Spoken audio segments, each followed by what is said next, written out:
Hi to all, this is Pavitra. ఈరోజు నేను నా ఫ్యామిలీ మెంబర్స్తో కలిసి రాజమండ్రి వెళ్తున్నాను. నేను మీకు రాజమండ్రి వెళ్తున్నానని చెప్పాను, కానీ ఎందుకు వెళ్తున్నానో చెప్పలేదు కదా. ఈరోజు ఆదివారం అమావాస్య కాబట్టి నేను మా ఫ్యామిలీతో కాలభైరవ స్వామి టెంపుల్కి అయితే వెళ్తున్నాం. ఇది రాజమండ్రిలో కోటిలింగాల రేవు దగ్గర ఉంటుంది ఈ టెంపుల్. ఈ టెంపుల్ ఆదివారం అష్టం, ఆదివారం అమావాస్య, ఆదివారం పౌర్ణమి రోజుల్లో ఈ టెంపుల్లో చాలా మెంబర్స్ అయితే వస్తారు. చాలా క్రౌడ్ ఎక్కువగా కూడా ఉంటుంది. ఇక్కడ మనకి వెళితే చాలా కోరికలు అన్నవి తీరుస్తాయి. నేనైతే చాలాసార్లు వచ్చాను. ఇక్కడ కాలభైరవ స్వామిని దర్శించుకోవడానికి అయితే చాలా ఊర్ల నుంచి అయితే జనం అయితే వస్తారు. మార్నింగే వస్తారు. మనకి ఇక్కడ దర్శనం కూడా చాలా త్వరగా అయితే అవుతుంది. మనము స్టార్టింగ్ స్టెప్స్ ఎక్కగానే మనకి నాగేంద్రుడు అయితే దర్శనం ఇస్తాడు. నాగేంద్రుడు దర్శనం ఇవ్వగానే మనము క్యూ లైన్లోకి అయితే వెళ్ళాలి.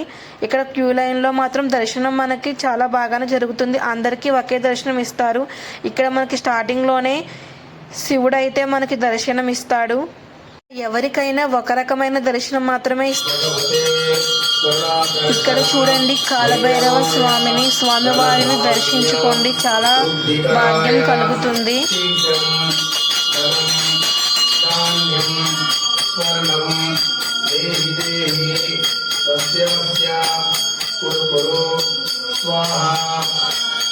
ఓం నమో భగవతే స్వర్ణాకర్షణ భైరవాయ ధనధాన్య వృద్ధికరాయ శీఘ్రం ధనం ధాన్యం స్వర్ణం దేహి వస్య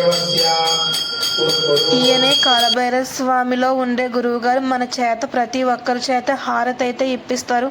హారతి ఇప్పించి సింధూరం, మనకి కాయిన్స్ ప్లస్ ప్రసాదం కూడా ఇస్తారు. ఆ కాయిన్స్ మనం తీసుకెళ్ళి మన ఇంటి దగ్గర లాకర్లో మాత్రం బీరువాలో పెట్టుకోవాలి, లేదా మన దేవుడి మందిరంలోనైనా పెట్టుకోవాలి. ఆ డబ్బులు మాత్రం మనం వాడకూడదు, మన ఇంట్లోనే జాగ్రత్తగా పెట్టుకోవాలి. మనకి కాలభైరవ స్వామిని దర్శించుకున్న వెంటనే కిందకి రాగానే వారాహి అమ్మవారు ఉంటారు. మనం వారాహి అమ్మవారికి మన చేతులతోనే అభిషేకం చేసుకోవచ్చు. ఇక్కడ మన చేతులతో అభిషేకం చేసుకున్నామంటే మనకి చాలా పుణ్యం కలుగుతుంది. ఇక్కడ వీడియో సరిగ్గా రావట్లేదు, ఏమనుకోకండి. ఎందుకంటే వీడియో తీయడానికి కూడా మనకు అంత పర్మిషన్ అయితే ఉండదు. ఎందుకంటే వీడియో తీసినప్పుడు అందరూ అడ్డొస్తూ ఉంటారు కదా, మనకు తీయడానికి అంత క్లారిటీగా అయితే ఉండదు. నేనైతే మా బాబు నేను అయితే వెళ్ళాము. మా బాబుకి అయితే అంత సరిగ్గా తీయడం రాదు కదా, అందుకని నేనే తీసాను. అంత క్లారిటీగా అయితే ఏమీ లేదు, వీడియో ఏమీ అనుకోవద్దు. ఆ అభిషేకం చేశాక ఆ నీటిని మన శిరస్సు మీద జల్లుకుంటే చాలా మంచిదని అయితే చెప్తారు. ఇక్కడ కాలభైరవ స్వామికి సంబంధించిన బుక్స్ ఉంటాయి. ఎవరికైనా ఇంట్రెస్ట్ ఉంటే తీసుకోవచ్చు. అలాగే తాళ్ళు కూడా ఉంటాయి చేతులు కట్టుకోవడానికి. గుడిలో మనకి బయటకు రాగానే ఒక పేపర్ ఇస్తే దాని మీద మన పేరు, మన గోత్రం, మన కోరిక, ఆ మంత్రం 11 సార్లు చదివి 11 రూపాయలు కట్టి పేపర్లో ఈ డిబ్బీలో వేయాలి. మీరు కూడా స్వామివారిని దర్శించుకోవడానికి ఒక్కసారి రండి. మీకు ఈ వీడియో కానీ నచ్చితే ప్లీజ్ సబ్స్క్రైబ్ చేయండి, షేర్ కూడా చేయండి. ఈ వీడియో నచ్చితే please like, share and subscribe చేయండి. Thank you all.